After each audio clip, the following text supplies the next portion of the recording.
We are now going to talk about positioning the patient. So if you'll find this page in your folder, if you want to follow along, you're welcome to. Again, this is also on Canvas. The PowerPoint is on Canvas, and then you can look at your NHA site. They have a whole EKG model that'll have all this stuff on it. So if I'm positioning my patient when I come in, because we've already prepared them, we've already prepped them, I'm going to position my patient supine. Supine is flat on their back, so they're supine.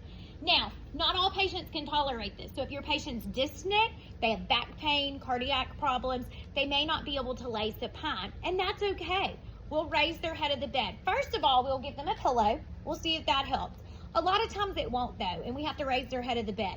So you can raise their head of bed 45 degrees, which would be semi-Fowlers or Fowlers. And so we would raise their head of the bed up until they're comfortable, and then we would mark it on the EKG printout how high we raise the head of the bed, because the provider who is analyzing this needs to know how high we've got the head of bed.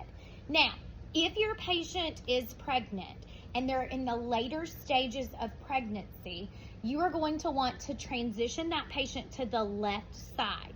So we would turn this patient to the left side if this was my patient and she was farther along in the pregnancy, and we would actually put a pillow underneath her right hip to help support her.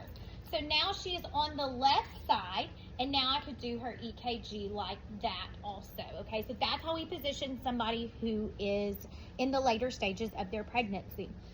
Also, if a patient has tremors, and by tremors, I mean like they have the tremors, and it could be a neurological deficit, it could be the manifestation of a disease that they have, can be a side effect of medication, but they cannot stop tremoring.